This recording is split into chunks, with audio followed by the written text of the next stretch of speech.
It is Thursday, we have another balance patch happening with Full Force Burst Part 2. Already a bit of a spoil, of course, Creamy is going to get buffed. It is, I think, was the lowest win rate supporter on the last patch. It wasn't all that bad, but of course, let's see how much they're going to buff this Pokemon. Hopefully not too much, but still, of course, it deserves some. But for the first Pokemon, we actually have CrisHeroes. Funny enough, yesterday I made a Bitterblade video, and now they're buffing Bitterblade, HP recovery effect from 40 to 50%, Bitterblade Plus from 55 to 70%, and also damage reduction in its Unite move. I mean, Bitterblade, I don't mind it too much. I think it's okay, but I think definitely it deserves a small buff, and this does seem, you know, kinda nice for it. I think buffing this over damage is also fine, because I feel like Bitterblade should be that fantasy of just being very tanky, being able to sustain, so definitely going to give this a try. And then also Unite move has damage reduction a bit more. I don't think it matters out too much, but I think these CrisHeroes buffs are totally fine. Then we have Duraludon with a buff, a very forgotten Pokemon, just because it's kind of lame to play, not going to lie. So we'll see what they do here. Dragon Pulse, 8% damage increase and cooldown reduction upon KO from 10% to 30%. I think what happens when you like KO someone, right, your basic attack, and you get cooldown reduction back for your Dragon Pulse. I guess that's just it. I don't know. Upon KO, or maybe it's just instantly 30% of your Dragon Pulse is reset once you get a KO.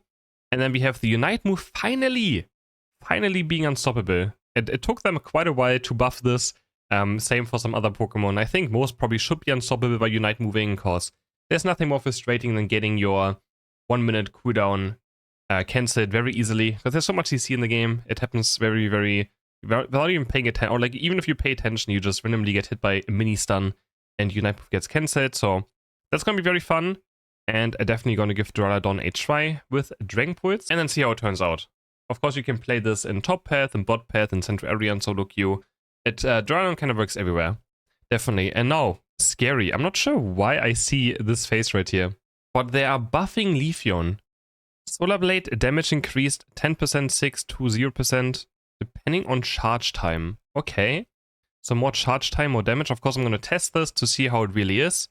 But that is scary. You guys know, I literally just posted a Solar Blade video as well, saying actually I think it's pretty decent and not all too bad. And now they actually buff it. And we also have Leaf Blade getting a buff, half a second cooldown. Always these half a second cooldown buffs are kind of weird, but sure. And Chlorophyll gauge increases by 10%, 20%. Also nice. What this means is just we get more Solar Blades out pretty much. Right? You always have to play Solar Blade, Leaf Blade. And we can do Solar Blade, Leaf Blade, hit 2 enemies, and do another Solar Blade almost instantly again. So that is pretty scary. Is Leafeon getting like a skin or something? I'm really surprised. I mean, Leafeon is always a underperforming win rate Pokemon, but I didn't expect them to buff Solar Blade and Leaf Blade kinda again, I guess. Well, it was kind of weak again now because Exit Bracer got nerfed a bit. It lost its, you know, penetration to defense stats. So now they give some power back to it. And it's kind of scary. If you ever played against a Solar Blade Leafeon in lane on top and bot path, you exactly know how difficult it is. Because once this Maniac hits level 4, good luck getting any last hits anywhere. And now we have a Creamy. Okay. Well, let's start up here, I guess. First, we have HP getting buffed by a lot. We have up to 1,200 more on level 15, which is never going to happen. So in the end, it's probably going to be like 500-600 more HP towards late game. More defense, more special defense throughout the game. Same on level 1, but then, of course, from level 2 will be more on this patch than before. We have Charm damage increased. That's level 1 to level 5, so maybe it can last it now properly. We'll see how that goes, because that's also like Creamy's weakness, was not being able to last it compared to other supports, right? Hooper can last it, Chansey can last it, Clefairy can last it, right? Psyduck has that nice stun as well that allows you kind of last hitting. So every support can kind of last it well. And that's very important, because you need to be able to last it early game as a support, or the game is going to be very difficult. Then we have Sweet Sand, which I really liked on the last patch. Has its move startup time reduced, so I guess it just flies faster. Recover is getting a 35% increase on the HP. That's a big increase on healing. Recover's kind of weird, because it's very annoying when your allies pick up the things on the ground, even if they're full HP. Of course, it still provides move speed, but it makes it a bit difficult to play around it. And then we have Decorate. If added effect when using an ally, the user also gains a shield that does not additional damage. Okay, that's something that I feel like just makes sense. I was kind of confused when I played Creamy, and I thought it was kind of like Trick Hoop as well, where you also get a shield. But I think this is a good middle ground where Alcremie still gets a bit tankier, gets a shield, and then also still gives the ally one, who gets then the additional damage. That sounds like a good solution for like... I mean, so far these buffs sound very nice though. Definitely. They sound like they're going to make Alcremie more fun to play. But also, of course, much better. Unite move, HP recovery, which HP recovery increased by 25%, shield amount after move ends, 20 to 30% max HP, and movement speed increase after the move ends. So it's easier for Alcremie to escape after using Unite move, because you're kind of stuck in a position. Actually, I realized that this is kind of annoying to play into. Like, if you play into a body barrier Alcremie or something, and you are a speedster and you dive into the enemy team, and Alcremie just presses this, you're in trouble. You gotta be very careful. So this could be pretty decent. So yeah, a lot of Alcremie buffs. Of course, it's gonna be the first Pokemon I'm gonna be playing, and the first video I will be uploading today will be Alcremie. I'm not sure which one I try first, Decorate or Recover. Probably Decorate, I think that's the more fun build. So I'm gonna play some Decorate and Sweet Scent, and some Decorate and, yeah, the Gleam, right, of course.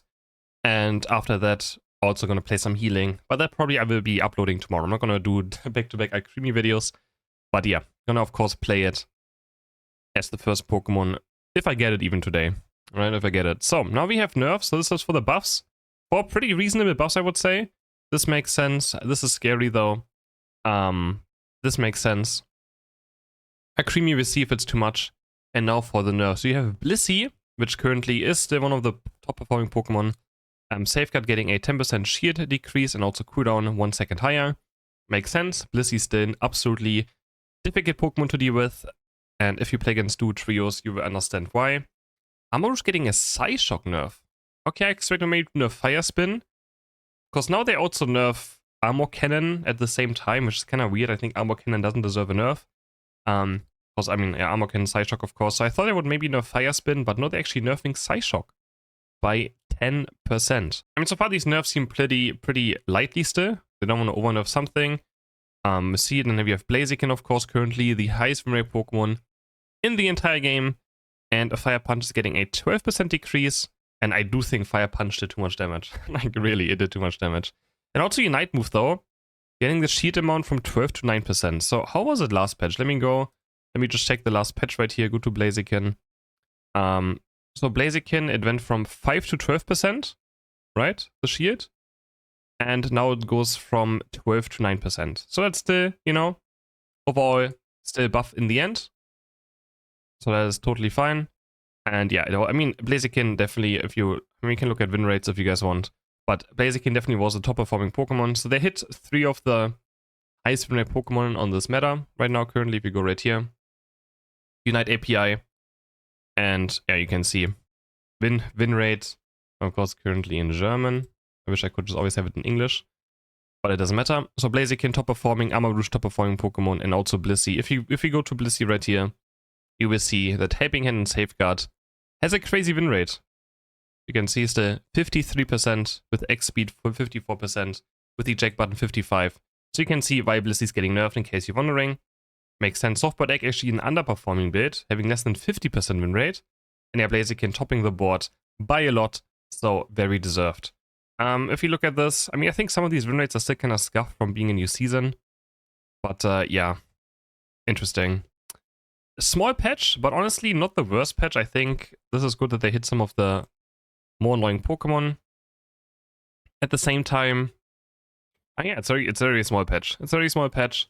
Still like a 7 out of 10 if I just look at the changes, I guess. I still wish they would have nerfed Fire Spin though, so like Armor Cannon doesn't get nerfed at the same time. Yeah, Blissey nerf is good. Blaziken nerf is justified. Of course, sad, because Blaziken's my favorite Pokemon to play in this game of all time, I think. Maybe, yeah, probably. I mean, at least top 3. Top 3 of my most fun Pokemon I've ever played in this game. I'm happy for Solar Blade, but I'm also scared of it, because it's, yeah, it's gonna be difficult to play against. Let me know in the comments what you think about this patch. Rate it from 0 to 10. Write down my comments, and I will see you all in the next video. Bye!